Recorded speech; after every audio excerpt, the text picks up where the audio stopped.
Ma'asyiral muslimat yang dimuliakan Allah Subhanahu wa taala. Setiap manusia, saya, ibu-ibu ataupun siapapun, semua sudah dicatat oleh Allah Subhanahu wa taala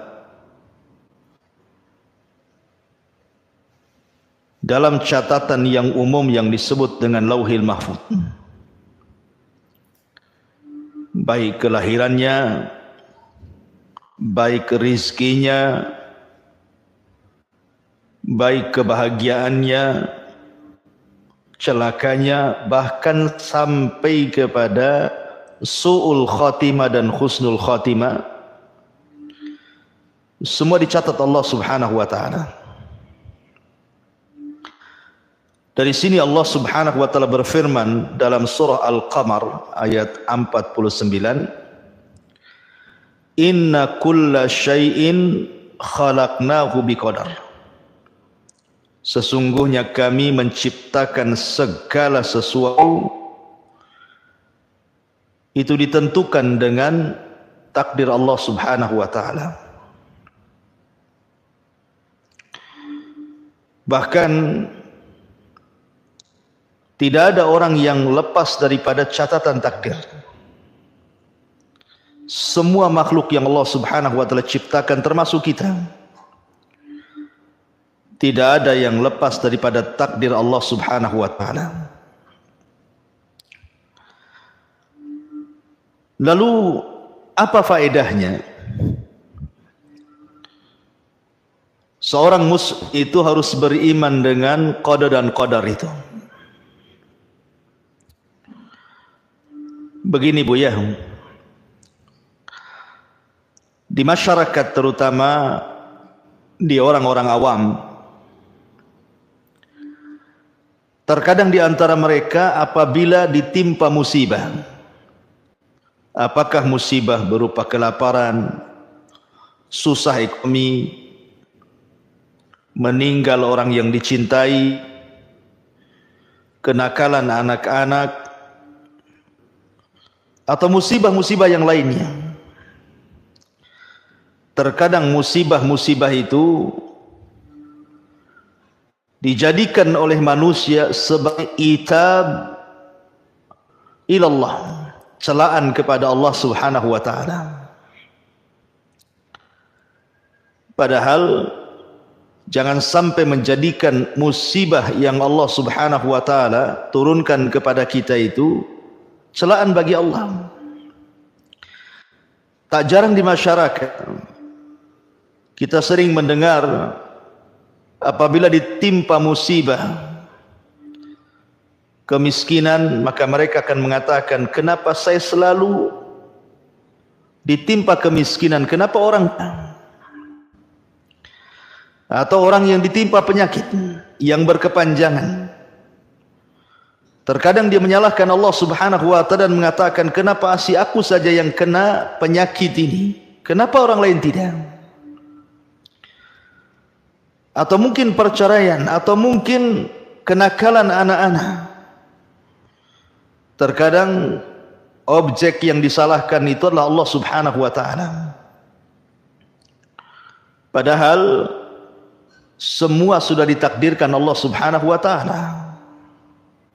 Harusnya kalau seandainya seorang mendapatkan musibah dari Allah Subhanahu wa taala, dia meminta kepada Allah untuk Allah selesaikan musibah ini.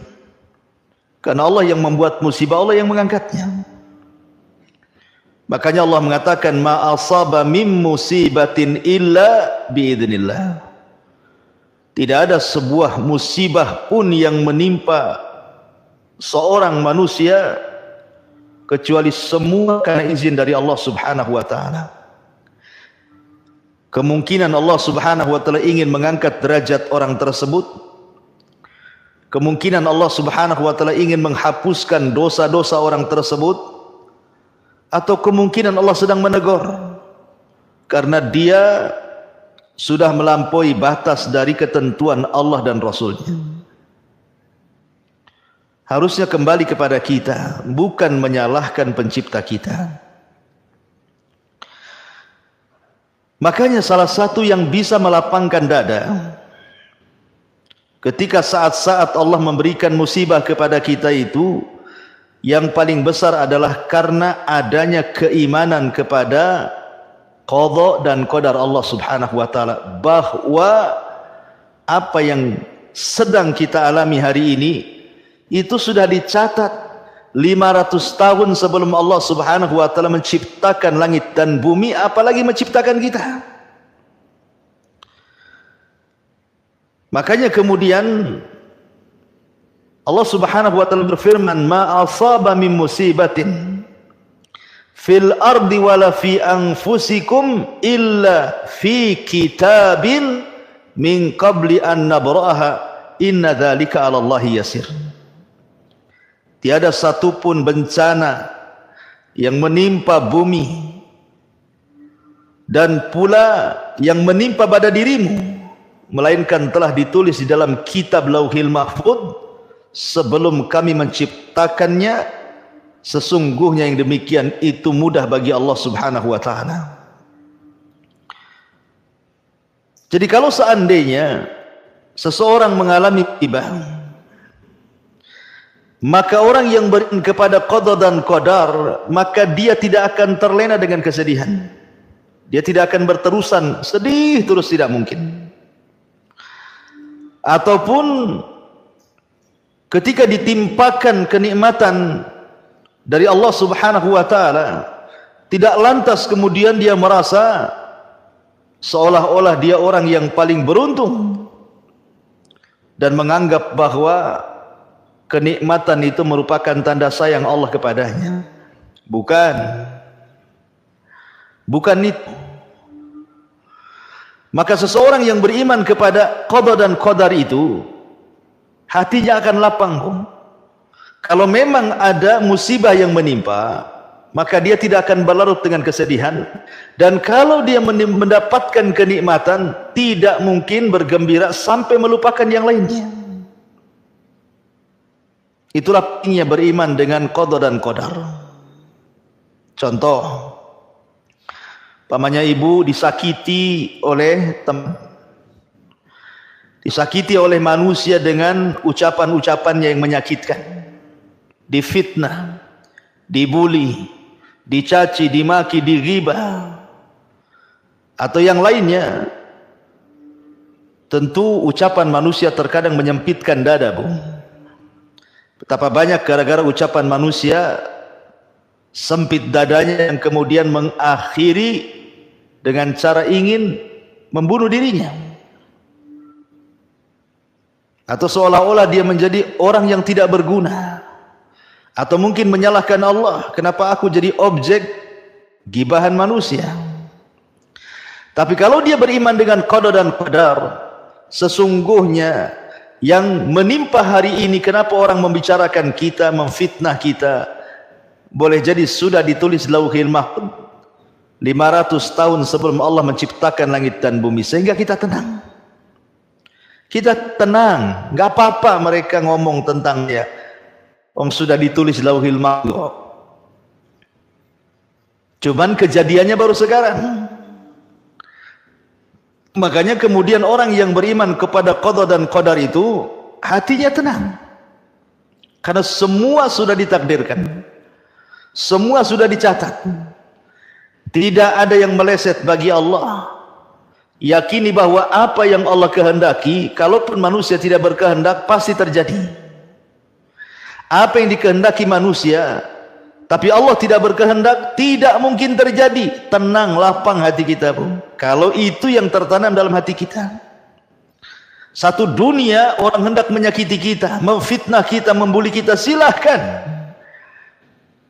Kalau memang ditakdirkan oleh Allah Subhanahu wa taala tidak akan terjadi apapun, ibu pasti selamat. Mau difitnah apapun, kalau Allah tidak berkehendak ibu celaka, tidak mungkin celaka. Tapi sebaliknya, kalau manusia berkehendak agar ibu tidak celaka, tapi Allah berkehendak ibu celaka, pasti celaka. Jadi beriman kepada takdir itu luar biasa faedahnya. Supaya orang yang bersedih jangan berlarut, orang yang bahagia jangan melampau. Karena semua takdir dari Allah Subhanahu wa taala. Apa masalahnya? Semua sudah ditakdirkan Allah. Orang yang dicintai meninggal memang sudah ditakdirkan harus meninggal. Kemudian kalau seandainya disempitkan usahanya, memang sudah ditakdirkan sedang disempitkan usahanya. Kalau seandainya ada masalah-masalah yang lain, memang sudah ditakdirkan seperti itu. Tapi ada sebuah keyakinan dalam hati kita, inna ma'al usri yusra. Setiap kesulitan itu pasti akan datang kemudahan. Yakin dengan takdir. Karena orang kalau tidak yakin takdir, ya tadi akhirnya dia menyalahkan Allah, menyalahkan nasibnya, menyalahkan dirinya. Seolah-olah dia tidak berguna hidupnya, dan begitu seterusnya. Akhirnya putus asa, setelah putus asa tak jarang mengakhiri dirinya, naudzubillah. Ma'asyiral muslimat yang dimuliakan Allah Subhanahu wa taala. Semua sudah dicatat oleh Allah Subhanahu wa taala. Bara bin Malik radhiyallahu anhu dalam peperangan yang disebut dengan Adiqatul Maut, kebun kematian. Saat peristiwa penyerbuan pasukan Abu Bakar Siddiq radhiyallahu an melawan Musailamah al-Kadzdzab di sebuah kebun kematian, di mana tentara Musailamah al-Kadzdzab bersembunyi di kebun, dan kebun itu dibenteng dengan sangat kokoh, tidak bisa ditumbangkan benteng itu. Akhirnya Bara ibn Malik manjat ke atas benteng. Kemudian dia terjun ke balik benteng sambil menyerang penjaga-penjaga benteng, dan dia berhasil membuka benteng sehingga para sahabat masuk dan berhasil menaklukkan tentara Musailamah al-Kadzdzab. Tapi Bara bin Malik tidak meninggal. Padahal secara logika, Bu, benteng itu dijaga pasukan banyak. Dia loncat ke balik benteng untuk membukakan benteng itu, sehingga dia harus berperan berhasil membuka benteng.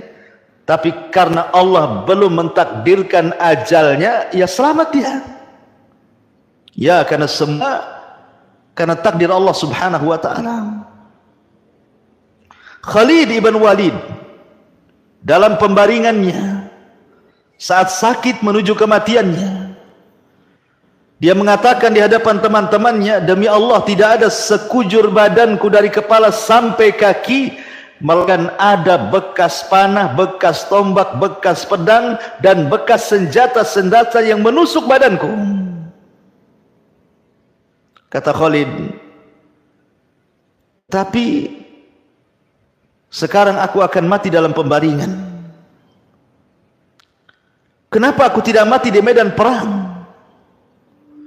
Harusnya Khalid itu mati syahid di peperangan. Karena tidak ada sekujur badan kecuali ada bekas sayatan pedang, bekas tusukan tombak, ataupun panah, atau senjata-senjata perang. Tapi Allah tidak takdirkan dia mati dalam peperangan. Justru Khalid ibn Walid meninggal dalam pembaringan. Takdir tidak lepas dari takdir Allah Subhanahu wa taala. Ma'asyiral muslimin yang dimuliakan, muslimat yang dimuliakan Allah Subhanahu wa taala. Umar bin Khattab radhiyallahu anhu ketika menjelang ajalnya, atau dia menghendaki ajalnya, dia menghendaki kalau seandainya ajalnya itu ingin di atas kesyahidan dan ingin meninggal di tempat yang di tempatnya situ tempat hijrah Nabi. Jadi berdoa setiap hari, ya Allah, wafatkan aku dengan mati syahid di tempat hijrah Nabi. Itulah doanya Umar bin Khattab radhiyallahu anhu. Logika, Bu, di zaman Umar bin Khattab kekuasaan kaum muslimin itu sampai ke daratan Persia, bahkan menguasai sebagian Romawi. Kekuatan Islam luar biasa di zaman Umar bin Khattab radhiyallahu anhu, di atas keemasan. Siapa yang berani menyerang ibu kota Madinah? Sehingga terjadi pertempuran, kemudian Umar mati dalam pertempuran itu. Enggak ada yang berani menyerang kota Madinah. Tapi Umar yakin, kalau sudah takdir Allah Subhanahu wa taala, tidak mustahil dia meminta kepada Allah untuk mati syahid di kota Madinah, tempat hijrah Nabi sallallahu alaihi wasallam. Yakin dengan takdir. Akhirnya suatu ketika Mughirah bin Syu'bah datang dari Persia membawa budak yang bernama Abu Lu'lu' al-Majusi, meminta izin agar dia diperbolehkan tinggal di Madinah. Orang Majusi, orang kafir. Umar tidak mengizinkannya karena tidak boleh ada orang kafir di kota Madinah. Yahudi saja diusir di zaman Nabi. Tapi karena terus mengeluh, akhirnya Umar pun mengizinkan Mughirah bin Syu'bah memasukkan budaknya untuk bekerja padanya di pandai besi.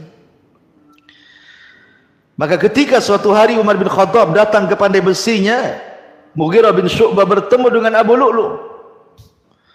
Kemudian karena dia piawai dalam membuat senjata, kata Umar bin Khattab, wahai Abu Lu'lu', buatkan untukku pisau yang bagus.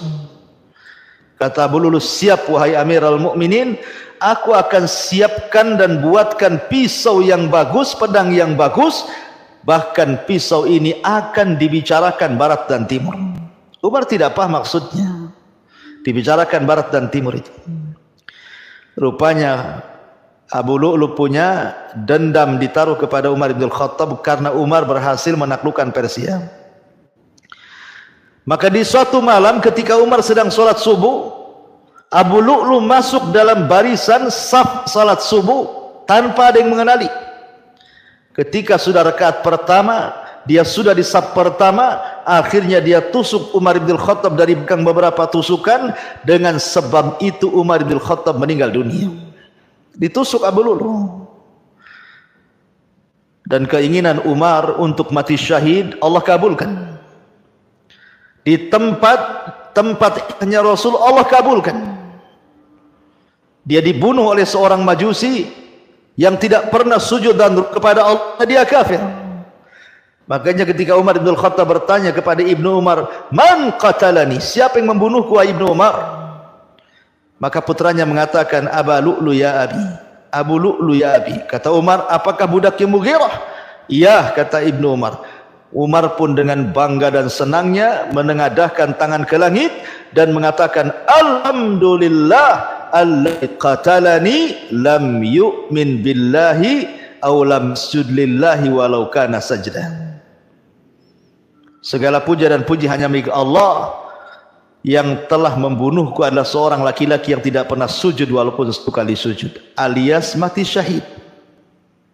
Kenapa Umar yakinnya dia berdoa seperti itu, ingin mati syahid, ingin meninggal di kota tempat hijrahnya Rasul? Karena Umar itu yakin dengan qadar, yakin dengan takdir. Kalau Allah takdirkan bisa terjadi kan, walaupun itu mustahil. Kan mustahil Umar akan perang gitu ya di kota Madinah. Siapa yang berani merangi Madinah? Tapi yang namanya qada dan takdir itu tidak ada yang mustahil. Semua sudah dicatat di Lauhil Mahfuz. Rizki seseorang sudah dicatat, umur seseorang sudah dicatat. Jadi kalau sudah dicatat seperti rizki sudah dicatat, lah buat apa merampok? Buat apa mencuri? Buat apa takut dengan rizki? Takut dengan datang, takut dengan PHK, takut dengan gulung tikar. Kemudian berbuat maksiat, harus merampok, harus mencuri, harus korupsi. Bukankah Allah sudah mentakdirkan manusia itu takdir rizkinya masing-masing? Bahkan tidak akan diwafatkan, disempurnakan rizkinya. Makanya sering saya ceritakan, ketika ada seorang pengemis datang ke rumah Ali radhiyallahu an. Kemudian Ali radhiyallahu an menjanjikan akan memberikan 4 dirham atau 4 dinar. Tapi Ali lupa meletakkan 4 dirham itu di mana letaknya. Karena kelamaan Maka sang pengemis ini pulang dan mencuri pelana kuda Ali. Setelah pergi, akhirnya uang itu baru ingat ada di mana. Setelah diambil uang itu, kemudian keluar hendak beri pengemis tadi, pengemisnya pula sudah pergi. Akhirnya kemudian datanglah pembantu Ali radhiyallahu anhu dan mengatakan, "Ya Amirul Mukminin, pelana kuda kita ada yang curi. Dia hilang di atas kudanya." Maka Ali radhiyallahu anhu mengatakan, "Kalau begitu aku memiliki 4 dirham. Kau ke pasar, belilah pelana baru." Akhirnya kemudian pembantunya Ali pun berangkat untuk mencari pelana baru dan membeli di pasar dengan uang 4 dirham itu, atau 4 dirham itu. Dapatlah ada orang yang menjual pelana. Rupanya yang menjual pelana itu adalah pencuri tadi, karena memang pencuri ini tidak mau pelana, dia mau uang, makanya dijual. Rupanya ketika dia menjual pelana, ketemu pula dengan pembantunya Ali dan tidak tahu kalau itu pelana kudanya Ali yang dicuri. Setelah tawar-menawar, jatuhnya 4 dirham.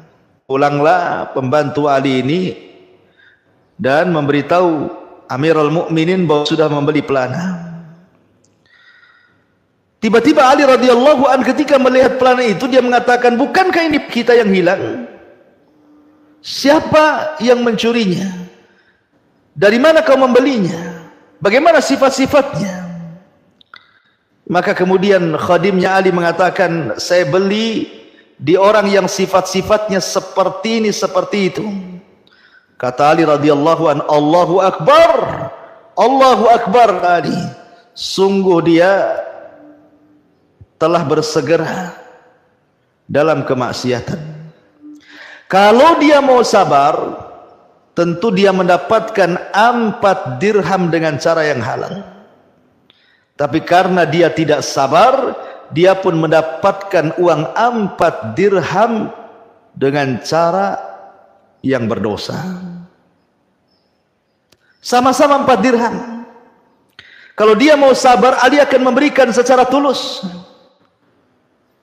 Tapi karena dia tidak sabar, dia mencuri. Kemudian dia pun sama dapat uang yang akan diberikan Ali radhiyallahu an, sama-sama 4 dirham. Jadi kalau memang rizki Allah itu 4 dirham, mau cari dengan cara halal, mau cari dengan cara haram pun segitu, karena sudah ditetapkan rizki atas Lauhil Mahfud. Kenapa harus tergesa-gesa mencari yang haram? Kenapa tidak yang halal? Kenapa tergesa-gesa harus maksiat? Kenapa tidak mencari yang taat? Bukankah hasilnya juga sama? Itu karena tidak yakin dengan qada dan qadar subhanahu wa ta'ala. Orang yang merampok, orang yang mencuri, orang yang berbuat jahat itu karena tidak paham dengan qada dan qadar Allah subhanahu wa ta'ala. Tidak tenang hatinya. Makanya dia berusaha untuk melakukan maksiat karena dalam benaknya dia tidak yakin dengan takdir Allah subhanahu wa ta'ala. Ma'asyiral muslimat yang dimuliakan Allah subhanahu wa ta'ala, perhatikan, kalau kita cerita iman dengan qada dan Allah azza wa jal, maka beriman kepada qada dan qadar itu mencakup 4 perkara. Beriman kepada qada dan qadar itu mencakup 4 perkara. Siapa yang mengimani 4 perkara dan paham dengan 4 perkara ini, berarti dia telah beriman kepada qada dan qadar. Siapa yang mengingkari 1 dari 4 perkara ini, maka dia telah mengingkari qada dan qadar Allah subhanahu wa ta'ala. Apa saja 4 perkara ini? Yang pertama, al-ilmu. Ilmu. Beriman bahwa Allah subhanahu wa ta'ala alim, memiliki pengetahuan segala sesuatu makhluk yang diciptakannya, baik secara global ataupun secara perinci. Jadi Allah subhanahu wa ta'ala maha tahu yang telah, yang sedang, yang akan datang. Bahkan kalau seandainya terjadi Sesuatu yang mustahil sekalipun pasti Allah tahu. Itulah pengetahuan Allah Subhanahu wa taala. Allah Maha tahu. Tahu kebutuhan kita itu apa, Allah tahu. Sehingga kalau Allah Maha tahu dan kita yakin Allah Maha tahu, lalu buat apa kemudian orang itu bersedih? Bukan Allah Maha tahu. Kalau kita mengangkat kedua tangan kepada Allah Azza wa Jal agar dilepaskan dari kesulitan, Allah Maha tahu. Allah tahu akan hamba-hambanya, akan kita itu Allah tahu. Apa yang dihajatkan kita, apa yang tidak dihajatkan kita, Allah tahu. Sehingga ketika kita memiliki keyakinan bahwa Allah mengetahui atas segala sesuatu, tenang kita. Lah pengetahuan Allah Subhanahu wa taala dituangkan dalam catatan, dan tidak semuanya, sebagian pengetahuannya diletakkan dalam catatan Allah Subhanahu wa taala yang diletakkan di Lauhil Mahfuz. Jadi Allah sudah mencatat di ilmunya segala sesuatu yang akan terjadi sampai kiamat kita. Ketika Allah Subhanahu wa taala menciptakan pena ataupun qalam, maka Allah katakan, catatlah segala sesuatu yang akan terjadi sampai kiamat dibangkitkan. Jadi semua sudah dicatat. Semua sudah dicatat. Kita ini sudah dicatat, rizki kita sudah dicatat, umur kita sudah dicatat, hidup dan mati kita sudah dicatat, bahagia dan celaka kita sudah dicatat, sul khotimah dan khusnul khotimah sudah dicatat. Tetapi ingat, jangan pula dijadikan dalil bahwa ketika Allah Subhanahu wa taala mencatat semua apa yang akan berlaku sampai kiamat dibangkitkan, ada pula orang yang mengatakan, kalau seandainya si fulan itu kafir, si fulan itu fasik, si fulan itu maksiat, saya kan maksiat karena catatan saya bermaksiat, makanya saya maksiat. Seolah-olah orang ini berdalil dengan alur catatan, sehingga akhirnya maksiat dilegalkan gara-gara berdalil dengan catatan. Ya, aku ini seperti ini, suka dengan laki-laki sesama jenis, ya karena memang sudah dicatatnya seperti itu, mau diapain katanya. Sudah takdir seperti itu, sudah catatannya seperti itu, dan catatan itu tidak mungkin dirubah katanya. Nggak boleh berdalil seperti itu, karena seseorang itu melakukan kekufuran, kefasikan, itu karena ikhtiarnya, kehendaknya. Allah tidak memaksa dia harus seperti itu, karena Allah tidak pernah memaksa hambanya. Bahkan Allah berikan pilihan, wahadainahu najdain, kami pilihkan dua jalan, ini jalan kufur, ini jalan beriman. Jangan berdalil dengan takdir akan sebuah kemaksiatan, karena maksiat itu memang takdir Allah, tapi kehendak Anda yang bermaksiat. Allah tidak berkehendak. Si fulan tahu bahwa si anu akan bermaksiat, kemudian dikutnya. Bukan berarti kemudian ketika dia maksiat itu karena pengetahuan Allah dan catatan Allah akhirnya dia maksiat. Tidak. Allah Subhanahu wa taala tetap memberikan masyiah, kehendak, dan makhluk juga punya kehendak. Sehingga ketika dia bermaksiat kepada Allah, itu karena kehendaknya, bukan karena catatannya. Makanya yang nomor 3, selain daripada beriman dengan ilmu Allah, beriman dengan catatan Allah Subhanahu wa taala, juga beriman dengan al-masyiah, beriman dengan kehendak Allah Subhanahu wa taala. Wa ma tasya illa an yasha'ahu rabbul alamin. Apa yang kalian kehendaki kecuali juga Allah berkehendak, tetapi kehendak menjadi bawah kehendak Allah Subhanahu wa taala. Kemudian yang terakhir ada yang disebut dengan al-khalqu. Allah yang menciptakan segala sesuatu. Jadi kalau Allah Subhanahu wa taala mengetahui, kemudian sebagian pengetahuannya dicatat, dan tidaklah Allah mencatat kecuali karena masyiah kehendaknya, kemudian diciptakannya, kemudian kita beriman dengan 4 perkara ini, tenang kita dibuatnya. Karena masing-masing kita ini punya catatan. Ketika ibu dalam perut janin, kan datang tuh malaikat mencatat rizkinya, mencatat bahagianya, mencatat celakanya, mencatat sul khotimahnya, mencatat sul khotimahnya. Semua sudah dicatat. Atas kehendak Allah dan atas ilmu dari Allah Subhanahu wa taala. Kemudian Allah Subhanahu wa taala menciptakan hal yang sudah ditulis berdasarkan ilmunya, berdasarkan kehendaknya, maka jadilah sebuah peristiwa. Mungkin ibu diejek orang, mungkin ibu dihina orang, mungkin ibu digibah orang. Ya, tenang saja, karena tidak lepas daripada takdir Allah Subhanahu wa taala.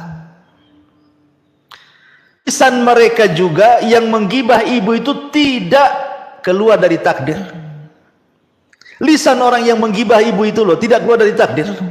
Walaupun dia mencaci, memaki untuk mencelakakan kita, sampai dia kemudian membuat isu hoax kemana-mana, ucapan dia tidak lepas dari takdir Allah. Walaupun dia ngompor sana ngompor sini supaya ibu celaka, ibu dibenci, kalau Allah tidak berkehendak nggak akan terjadi. Capek saja dia ngomong ember ke sana kemari. Jadi kita tidak lepas dari takdir, sebagaimana dia pun tidak lepas dari takdir. Lah ketika itulah tenang kita, karena semua tidak lepas dari takdir masalahnya. Jadi apapun yang dikeluarkan dari lisan orang yang menyakiti kita tidak keluar dari takdir Allah Subhanahu wa taala. Ma'asyiral muslimat yang dimuliakan Allah Subhanahu wa taala, maka penting sekali beriman dengan qada dan qadar Allah Subhanahu wa taala, karena semua sudah dicatat dalam takdirnya. Ada yang disebut dengan takdir am, takdir umum, dan itu semua ditulis Lauhil Mahfuz. Kita ada di situ, Abu Bakar ada di situ, Nabi ada di situ, semua ada di situ. Itu takdir am namanya, takdir umum. Tapi kita punya takdir khusus yang disebut dengan takdir al-umri. Ketika kita berada di perut ibu kita 4 bulan, maka datang malaikat, kemudian yu'mar bi arba'i kalimat, diperintahkan untuk mencatat 4 perkara. Bikatbi rizkihi, rizkinya, wa ajalihi, ajalnya, wa amalihi, amalannya, wa syakiyyin aw sa'idin, celaka dan bahagianya, sul khotimah dan husnul khotimahnya, semua sudah dicatat. Jadi ada catatan khusus, hanya kita saja yang dicatat dari mulai lahir sampai mati. Ada catatan umum, kita bergabung dengan Umar, Abu Bakar, Utsman, Ali dan sahabat-sahabat, dan juga para mazhab Syafi'i, Ahmad dan semua manusia dikumpulkan dalam satu catatan umum namanya. Tapi ada catatan khusus, catatan kita saja. Lah catatan umum itulah yang nanti kita akan dipermalukan di hadapan manusia di padang mahsyar. Karena kita akan digabungkan dengan orang-orang baik, digabungkan dengan para nabi, digabungkan dengan para sahabat, digabungkan dengan para tabi'in, digabungkan dengan para tabi'in, digabungkan dengan para madzhabul arba, digabungkan dengan para orang-orang saleh, para siddiqun, dan begitu seterusnya. Nanti akan terjadi pembacaan catatan umum itu. Baru kita sadar, duhai kiranya apalah aku dibandingkan Abu Bakar, dibandingkan Umar. Gak ada apa-apanya. Itu catatan umum, malu kita dibuatnya di hadapan manusia. Tapi ada catatan khusus yang Allah Subhanahu wa taala mengatakan, Iqra kitabah, baca catatanmu, baca catatanmu. Kalau dia mengambil dengan tangan kanannya, dengan bangganya dia mengatakan, ha umuqra'u kitabiyah. Oh, dengan bangganya dia mengatakan, baca di catatanku nih, semua baik. Tapi bagi yang mengambil dengan tangan kiri atau di belakang punggungnya, dia benci untuk mengambil karena dia tahu isnad. Nah, itu namanya takdir umri. Ada takdir sanawi yang diturunkan setiap malam Lailatul Qadar. Setahun yang akan datang dari malam Lailatul Qadar itu diperbaharui lagi takdirnya. Kemudian ada takdir harian yang disebut dengan al-yaumi, di mana Allah mengatakan kulla yaumin huwa fi sya'n. Allah itu setiap hari penuh dengan kesibukan, di mana Allah membuat seseorang sakit, membuat seseorang sembuh, membuat seseorang hidup, membuat seseorang mati, membuat seseorang kaya, membuat seseorang miskin, membuat seseorang gembira, membuat seseorang sedih, membuat orang tertawa, orang menangis. Setiap hari Allah itu sibuk. Itu namanya takdir yaumi. Ya. Lah hal-hal yang seperti ini harus diimani. Ma'asyiral muslimat yang dimuliakan Allah Subhanahu wa taala, tapi takdir Allah itu perkara gaib. Maka disebutkan di sini wa indahu mafatihul ghaibi la ya'lamuha illahu wa ya'lamu ma fil barri wal bahri wa ma tasqutu min waraqatin illa ya'lamuha wa la habatin fi dhulumatil ardi wa la ratbin wa la yabisin illa fi kitabim mubin. Dan pada sisi Allah kunci-kunci semua yang gaib, tak ada yang mengetahuinya kecuali Dia sendiri. Dan Dia mengetahui apa yang ada di daratan, yang ada di lautan, dan tidak ada helai daun pun yang gugur melainkan Dia mengetahuinya, dan tidak jatuh sebutir biji pun dalam kehidupan bumi kecuali Dia mengetahuinya. Bahkan sesuatu yang basah dan yang kering melainkan tertulis dalam kitab yang nyata di Lauhil Mahfuz. Kita tidak tahu takdir kita, karena wa indahu mafatihul ghaib, di sisi Allah lah kunci-kunci segaiban, termasuk takdir manusia itu gaib bagi kita. Karena Dia gaib kita, Bu, maka jangan berdalil dengan takdir. Ada seorang sahabat datang kepada Nabi SAW, ya Rasulullah, kalau saya takdirnya di neraka, buat apalah aku beramal? Buat apalah aku capek-capek sholat, capek-capek puasa, mengeluarkan harta zakat, toh nanti juga takdirnya masuk neraka, ya masuk neraka juga, nggak ngaruh sholatnya. Ataupun sebaliknya, orang ini hendak berdalil dengan takdir. Sama dengan orang sekarang kan itu. Ketika dia punya penyakit LGBT umpamanya, kan suka sesama jenis atau lesbi, kemudian kita ingatkan itu perbuatan kaum Lut, bahaya, kan dilaknat, kau akan masuk neraka. Apa katanya? Ini sudah takdirnya Ustaz, sudah takdir, sudah ditulis Lauhil Mahfuz. Anda tahu emang kapan ropong Lauhil Mahfuz sehingga Anda takdirnya seperti itu?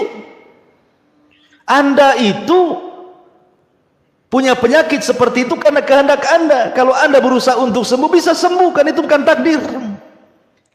Makanya kenapa Nabi SAW menepis hujah takdir itu di hadapan para sahabat, dan Rasul mengatakan, kalian lo tidak tahu isi takdir itu apa. Kata Nabi SAW, fakullun muyassarun lima khuliqalahu.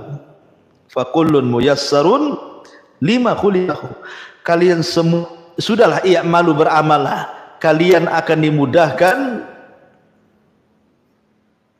sesuai dengan apa yang telah diciptakan kepada kalian, ditakdirkan kepada kalian. Kalian akan dimudahkan sesuai dengan takdir kalian. I'malu, beramal saja.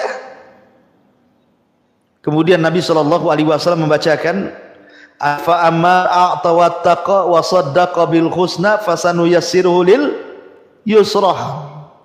Adapun orang yang suka memberi dengan ilmunya, dengan hartanya, dengan pengetahuannya, dalam rangka mengikhlaskan diri kepada Allah, takwa, dan dia percaya dengan sorga dan juga nikmatnya, fasanuyassiruhu lil yusra. Sudah mudah langkahnya, Allah mudahkan. Mudah dia sholat, mudah dia puasa, mudah dia sedekah, Allah mudahkan lagi. Jadi kalau seandainya seseorang itu melaksanakan sholat 5 waktu, rajin dia, kemudian setelah itu dia berusaha untuk menempel dengan yang sunnah-sunnah, mulai qiyamul lail dia lakukan, duha dia lakukan, terus akhirnya nambah lagi dengan sunnah-sunnah yang lainnya, kemudian merembet ke puasa, merembet ke sedekah, merembet ke yang lainnya, maka kalau itu terus setiap hari kita perbaiki ibadah kita, makin ditambah, pasti Allah akan akhiri kita seperti itu. Kita akan meninggal di atas ibadah. Tapi kalau sehari-hari orang itu bermaksiat, jadi Allah akhiri seperti itu. Yang jelas bahwa kata Rasul, i'malu, beramal solehlah, karena kalian akan dimudahkan sesuai dengan takdir kalian. Makanya kenapa Allah Subhanahu wa taala berfirman, fa idza faragta fansab wa ila rabbika farghab. Kalau sudah melakukan amal soleh yang satu, maka beranjak kepada amal soleh yang kedua. Apabila yang kedua sudah selesai, beranjak kepada yang ketiga. Apabila yang ketiga selesai, beranjak kepada yang keempat. Seperti Abu Bakar Siddiq radhiyallahu anhu, dia puasa dalam satu hari. Di hari yang sama dia mengikuti jenazah. Di hari yang sama dia cari orang sakit kemudian menjenguknya. Di hari yang sama dia memberikan sedekah kepada fuqara wal masakin. Begitulah Abu Bakar Siddiq radhiyallahu anhu, dan orang yang terus seperti itu akan diakhiri seperti itu. Tapi orang yang tidak seperti itu, justru dia menyibukkan diri dengan maksiat, boleh jadi dia akan diakhiri seperti itu di atas kemaksiatan kepada Allah. Karena orang itu diwafatkan sesuai kebiasaannya. Lah karena kita tidak tahu takdir Allah seperti apa, maka cukuplah kita beramal. Tidak usah menerka-nerka takdir saya di neraka, takdir saya di sorga, takdir saya begini, takdir saya begitu. Emang karena Anda melihat meneropong lauhil mahfuz sehingga tahu isinya yang Allah takdirkan kepada kita. Ingat, semua adalah kegaiban dan itu hanya Allah Subhanahu wa taala yang tahu. Ma'asyiral muslimat yang dimuliakan Allah Subhanahu wa taala. Dalam sebuah hadis di sini Nabi sallallahu alaihi wasallam bersabda, "Inna ahadakum yujma'u khalquhu fi batni ummihi arba'ina yawman nutfatan. Thumma yakunu 'alaqatan mithla dhalik, thumma yakunu mudghatan mithla dhalik, thumma yursalul malaku fayanfukhu fihi ruha wa yu'maru bi arba'i kalimat bi katbi rizqihi wa ajalihi wa amalihi wa syaqiyyun aw sa'idun fa walladzi la ilaha illa ghairuh inna ahadakum la ya'malu bi amali ahli al-jannah hatta ma yakunu bainahu wa bainaha ila dhira' fayasbiqu alayhi al-kitab fayamalu bi amali ahli an-nar fayadkhuluha wa inna ahadakum la ya'malu bi amali ahli an-nar hatta ma yakunu bainahu wa bainaha illa dhira' fayasbiqu alaihil kitab fayamalu bi amali ahlil jannah fayadkhuluha." Sesungguhnya kata Rasul, setiap kamu dikumpulkan penciptaannya dalam perut ibumu selama 40 hari dalam kondisi segumpal sperma, kemudian menjadi segumpal darah selama 40 hari berikutnya, kemudian menjadi segumpal daging selama 40 hari berikutnya, artinya genap 4 bulan. Kemudian diutuslah kepadanya seorang malaikat untuk meniupkan ruh padanya, dan ia diperintahkan untuk mencatat 4 perkara, mencatat rizkinya, mencatat ajalnya, mencatat amalnya, dan mencatat bahagia dan celakanya. Kemudian Rasul mengatakan, demi zat yang tiada Tuhan yang berhak disembah kecuali Dia, sungguh ada kalanya seseorang darimu benar-benar mengamalkan amalan ahli sorga, sehingga ketika jarak antara dia dengan sorga tinggal 1 hasta, namun takdirnya telah mendahuluinya, lalu dia beramal dengan amalan ahli neraka sehingga dia masuk ke dalam neraka. Dan ada seseorang di antara kamu yang mengamalkan amalan penduduk neraka, namun ketika jarak antara dia dengan neraka tinggal 1 hasta, takdirnya pun telah mendahuluinya, maka dari itu pun dia amalkan amalan ahli sorga sehingga dia memasukkan, Allah masukkan dia ke dalam sorga. Lihat, semua sudah dicatat dan semua sudah ditakdirkan Allah Subhanahu wa taala. Ada yang dohirnya, Bu, dohirnya ahli solat, ahli puasa, ahli ngaji, ahli haji, dohirnya. Tetapi batinnya kan tidak tahu, Bu. Rupanya dia mengamalkan amalan itu karena riya, karena ingin dilihat orang, dipuji orang. Padahal kalau seandainya dia mengamalkan karena Allah, tentu jarak dia dengan sorga itu tinggal 1 hasta. Tapi karena amalan yang ia lakukan itu dalam rangka riya, akhirnya yang tinggal 1 hasta itu tidak menjadikan dia masuk sorga, justru dia masuk neraka. Tapi ada juga yang zahirnya ya amalannya kurang. Terkadang mungkin dia ada maksiat, tapi dia punya amalan yang kita tidak tahu. Hanya dia dengan Allah yang tahu. Mungkin amalan itu sangat ikhlas dan sangat berharga bagi dia di hadapan Allah. Rupanya yang kita anggap dia biasa-biasa saja, terkadang maksiat, dimasukkan pula ke dalam surga, padahal maksiat dia itu sudah mendekatkan dia tinggal satu hasta ke neraka. Kita tidak tahu, semua takdir Allah subhanahu wa ta'ala. Kita tidak bisa memponis, kita tidak boleh menjustis, kita tidak boleh menuduh si fulan ahlul jannah, si fulan ahlul nar dalam kondisi orang masih hidup, karena kita tidak tahu akhir kehidupan manusia. Ma'asyiral muslimat yang dimuliakan Allah subhanahu wa ta'ala, makanya manusia itu saat detik-detik wafat, kenapa manusia itu bisa su'ul khotimah, Bu? Orang yang detik-detik wafat, kenapa sih orang itu ada yang sampai su'ul khotimah? Kata Siddiq Hasan Khan rahimahullahu ta'ala mengatakan, karena ada dua perkara kenapa orang itu jadi su'ul khotimah. Perkara yang pertama, karena dikuasakan kepada orang tersebut ajaran sesat. Boleh jadi ketika di dunia dia mempelajari filsafat sesat, mengotak-ngatik Allah, mengotak-ngatik zat Allah sampai bingung, sehingga ketika sakaratul maut dia bingung dengan Tuhannya, karena semasa hidupnya suka mengutak-ngatik Tuhannya itu. Atau yang kedua, terkalahkan dunianya, karena ketika masa hidup dia sibuk dengan dunia, sibuk dengan pekerjaan, sibuk dengan usaha, sibuk dengan bisnis. Ketika sakaratul maut, yang diwasiatkan kepada anak-anaknya, nak, kalau ibumu mati, ayahmu mati, jaga tuh perusahaan yang sebelah sana. Nah, kalau seandainya ibumu sehat, tidak jadi mati, bapakmu sehat, tidak jadi mati, kita jalan-jalan ke Singapura, kita jalan-jalan ke Australia, kita jalan-jalan ke mana? Harusnya dia ngomong, nak, kalau seandainya kita sehat, yuk kita haji, yuk kita umrah, yuk kita sedekah. Harusnya kan begitu. Tapi karena terkalahkan dengan dunianya, akhirnya itu yang diucapkannya. Jalan-jalan ke negeri kafir. Ya, akhirnya diwafatkan dengan angan-angan seperti itu, sul khotimah itu dia. Makanya Rasul mengatakan, i'malu fa kullun muyassar lima khuliqa. Sudah, banyak beramal solehlah, supaya jangan diakhiri dengan su'ul khotimah. Kemudian hadis yang kedua yang dicantumkan mu'alif rahimahullahu ta'ala, hadis Ibnu Abbas radhiyallahu anhu. Suatu ketika Abdullah ibn Abbas ini berboncengan dengan Nabi SAW, kemudian Rasul menasihati Abdullah ibn Abbas, ya gulam, inni u'allimuka kalimatin ihfadillah yahfadka, ihfadillah tajidhu tujahak, idza sa'alta fas'alillah wa idza sta'anta fasta'in billah, wa'lam annal ummata law istama'at ala an yanfa'uka bi syai'in lam yanfa'uka illa bi syai'in qad katabahu Allahu lak, walau istama'u ala an yadurruka bi syai'in lam yadurruka illa bi syai'in qad katabahu Allahu alaik, rufi'atil aqlam wa jaffatis suhuf. Hai anakku, kata Rasul, sesungguhnya aku akan mengajarkan kepadamu beberapa kalimat. Jagalah perintah Allah, jagalah larangan Allah, niscaya Dia memeliharamu.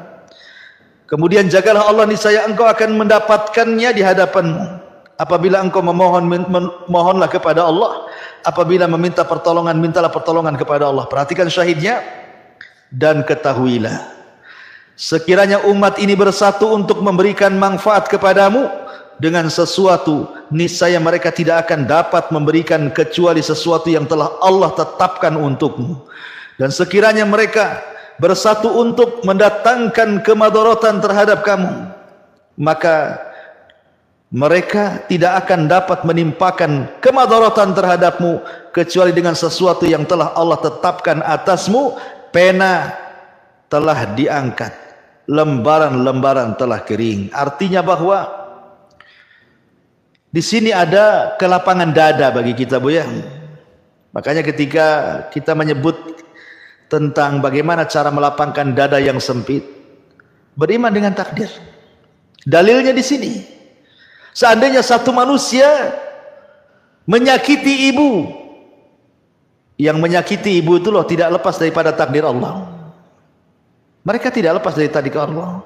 Kalau kata takdir Allah, 1 juta manusia menyakiti ibu tidak akan terjadi, tidak akan memadaratkan ibu, tidak akan terjadi. Tapi 1 orang yang mungkin dianggap remeh, dianggap tiada berharga, tiba-tiba kemudian dia memadaratkan kita, dan Allah berkehendak sudah dicatat gara-gara dia terjadi madarat, pasti terjadi. Ya.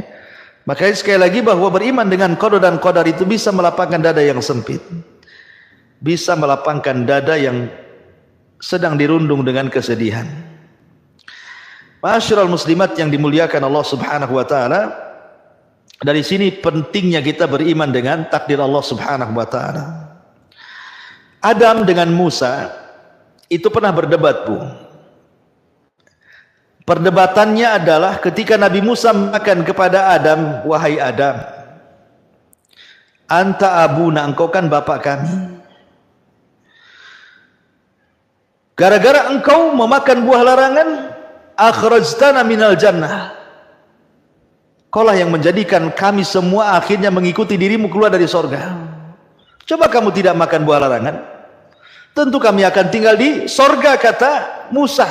Kami sudah enak, tidak perlulah letih lagi di dunia. Gara-gara engkau akhirnya kami juga terkena imbasnya, diusir pula di dunia. Musa menyalahkan Adam dengan takdir. Maka Adam pun membantah Nabi Musa dengan takdir. Kata Adam, wahai Musa, engkau kan kalimur rahman, Nabi yang banyak bicara dengan Allah. Fala talumuni, jangan kau cela aku. Saya ingin tanya kepadamu, adakah dalam kitab Tauratmu bahwa Adam akan maksiat kemudian akan terusir dari sorga? Ada enggak dalam kitab Tauratmu kalimat seperti itu? Maka Musa mengatakan ada. Kata Adam, kalau gitu jangan kau cela aku, celalah Tauratmu.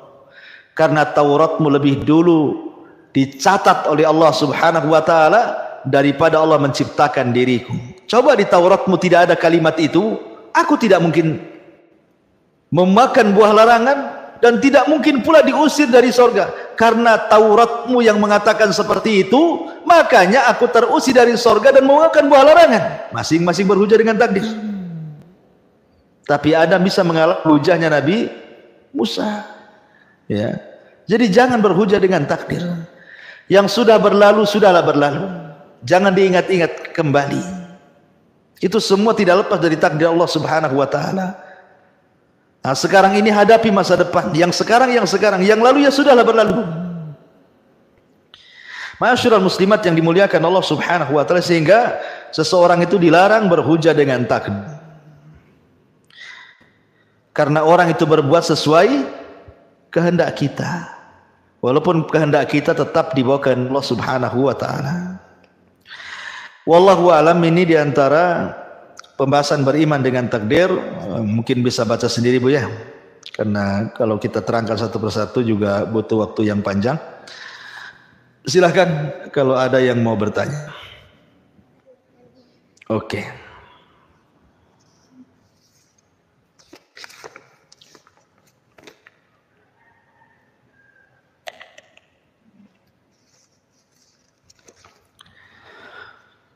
Ustaz, Allah memberi akal pikiran kepada manusia untuk menjalani kehidupan. Apakah setiap keputusan yang kita ambil dalam hidup ini akhirnya menjadi takdir kita? Apa takdir bisa diubah dengan doa? Iya, alhamdulillah.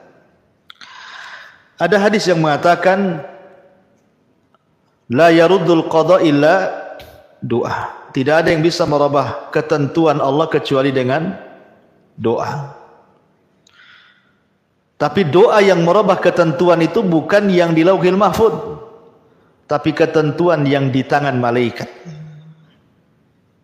Yang di tangan malaikat bisa berubah. Umpamanya ketika Lailatul Qadar, setahun yang akan datang dicatat malaikat usianya orang ini tinggal 5 tahun lagi, atau 2 tahun lagi, atau 1 tahun lagi. Kemudian karena banyak berdoa minta dipanjangkan usia, akhirnya kemudian tidak jadi dan Allah tambah usianya. Jadi catatan yang berubah itu catatan yang dipegang para malaikat, bukan catatan umum yang ada di Lauhil Mahfuz. Lalu apakah setiap keputusan yang kita ambil dalam hidup ini akhirnya menjadi takdir kita? Begini Bu ya, Allah Subhanahu wa taala sudah membuat 2 jalan. Satu jalan hidayah, satu jalan kesesatan. Satu jalan maksiat, satu jalan ketaatan. Wa hadainahun najdain. Kemudian Allah Subhanahu wa taala membekali kita dalam menghadapi 2 jalan itu dengan berbagai macam bekal. Mulai dari kedua mata bisa melihat, kedua telinga bisa mendengar, lisan bisa bicara, tangan bisa bergerak, kaki bisa melangkah, otak bisa berpikir, perasaan bisa merasa. Kemudian Allah Subhanahu wa taala berikan kehendak untuk memilih. Untuk memilih. Kalau seandainya dia memilih jalan ke neraka, jangan salahkan catatan. Mungkin catatan saya sudah jadi neraka. Tidak, Anda memilih dengan kehendak. Karena ketika kita dihadapkan antara air dan api, kita tahu mana yang panas, mana yang tidak. Tak mungkin memegang api jelas-jelas panas. Lah kita sudah tahu ini yang baik ke surga, ini yang baik ke neraka, tapi karena hawa nafsunya dia pilih yang tidak baik, akhirnya menuju jalan ke neraka. Maka setiap keputusan itu akan jadi takdir kita. Ya, ingat, setiap keputusan kita itu akan jadi takdir kita. Hati-hati ketika memberikan putusan, karena kita diberikan kehendak. Walaupun kehendak kita tetap di atas kehendak Allah. Allah menciptakan syaitan, Allah menciptakan iblis. Syaitan, iblis atau orang-orang jahat seperti Fir'aun, Namrud dan yang semacamnya, semua ciptaan Allah Subhanahu wa taala. Tapi apakah kemudian syaitan sesat itu karena mengikuti catatan?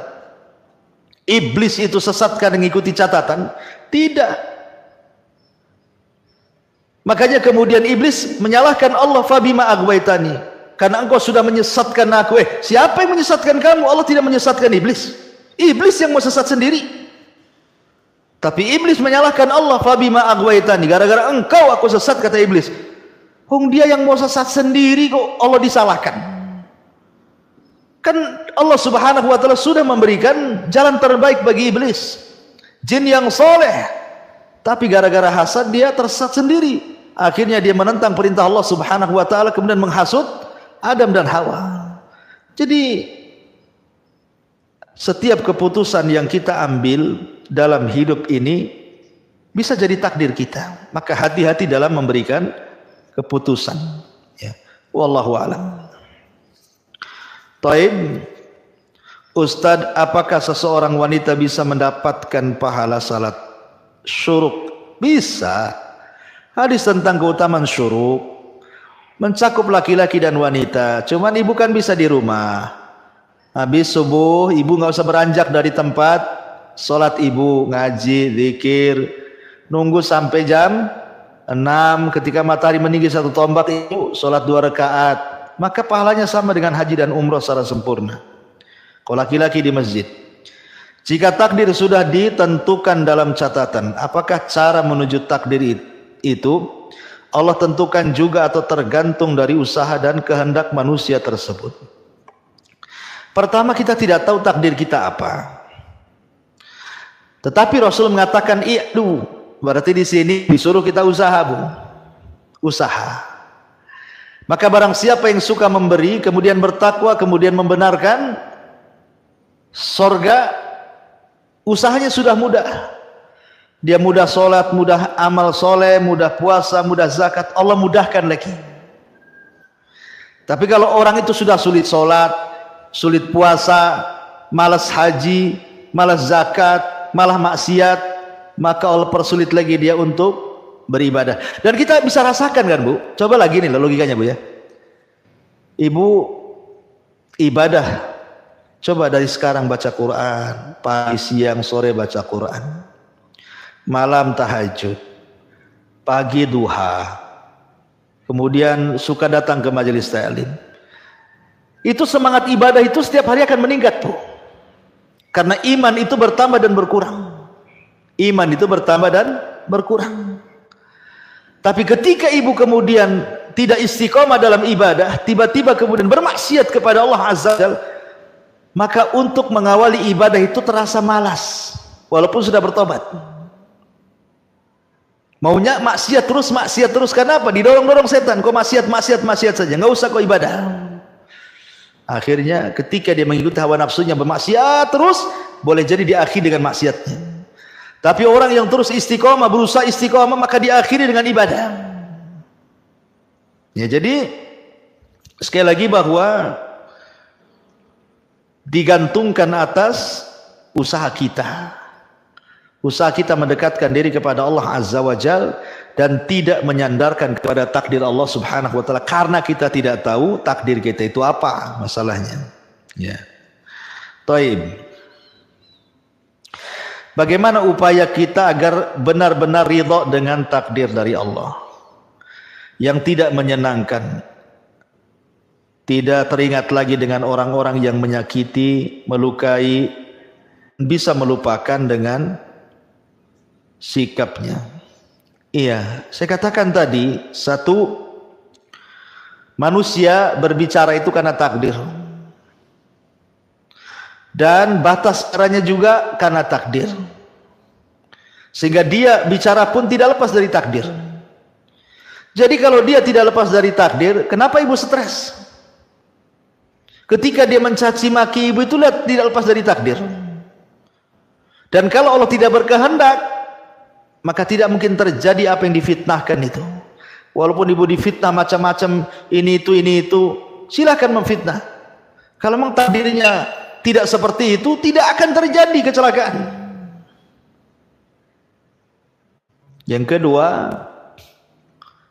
supaya mudah hilangkan dan tidak mengingat, selain daripada yakin dengan takdir Allah Subhanahu wa taala, bahwa sebelum orang itu mengucapkan sesuatu kepada kita, Allah sudah mencatat di Lauhil Mahfuz sebelum Allah menciptakan langit dan bumi.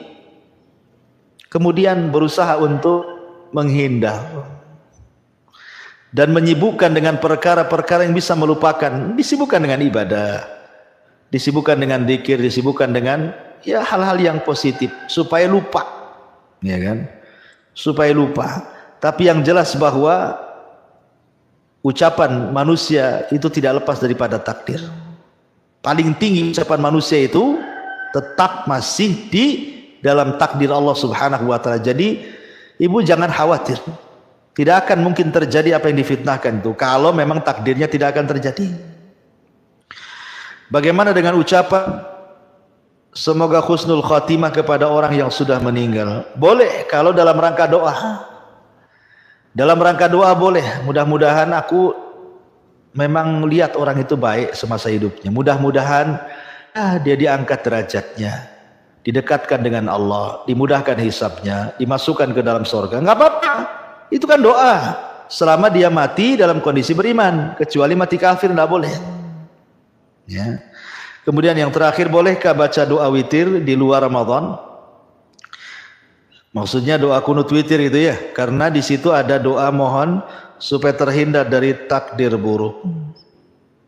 Bolehkah baca doa witir di luar Ramadan? Maksudnya apa ini kunut witir ya? Ya, bolehlah. Kalau memang witir itu kan bisa dilakukan di luar Ramadan, bisa dilakukan di dalam Ramadan. Kenapa disebut apa namanya? Kalau witir di bulan Ramadan itu disebut taraweh. Kan ada 3 istilah Bu yang ibu harus pahami ya. Qiyamul lail, tahajud, tarawih. Gitu ya. Itu 3 istilah. Kalau ibu sholat malam setelah Isya, sholat malam setelah Isya itu disebut Qiyamul Lail kalau di luar Ramadan. Jadi Kalau ibu habis sholat isya karena takut bisa bangun, Bu ya, langsung aja ibu sholat malam 11 rakaat, ya kan? 2 baru 1 gitu ya. Tapi kalau ibu ingin tidur dulu, baru kemudian qiyamul lailnya setelah tidur, itu disebut tahajud namanya. Disebut tahajud. Kalau qiyamul lail, sholat malam setelah tidur, ibu bangun sepertiga malam akhir, disebut tahajud. Tapi kalau di bulan Ramadan, orang qiyamul lail setelah isya disebut tarawih. Nah itu ya Bu ya, itu namanya istilah-istilah yang disebutkan para ulama. Jadi boleh seseorang membaca doa witir di luar Ramadan, tidak ada masalah. Kemudian pertanyaan selanjutnya, Ustaz, jodoh itu pilihan atau takdir?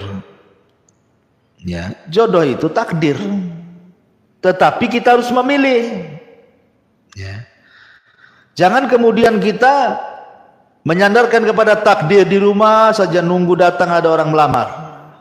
Sampai kiamat nggak ada orang melamar. Jadi kita tidak boleh tawakal tanpa ada akhdhu bil asbab, mencari sebab. Jadi dua-duanya takdir. Ya. Jodoh itu pilihan atau takdir? Ya takdir. Tapi kita harus memilih. Mencari. Ya, karena kan kita tidak tahu takdirnya, makanya harus mencari yang baik agamanya, yang soleh, yang soleha, gitu ya. Mudah-mudahan dia takdir kita. Bukan pilihan, semua takdir kan, jodoh, mati, rizki, itu semua sudah ditakdirkan Allah Subhanahu wa ta'ala. Wallahu a'lam bishawab. Ini yang disampaikan. Insyaallah kita lanjutkan dengan kesempatan. Mudah-mudahan ada manfaatnya. Subhanaka bihamdika, asyhadu an la ilaha illa anta astaghfiruka wa atubu ilaik. Allah ta'ala. Assalamualaikum warahmatullahi wabarakatuh.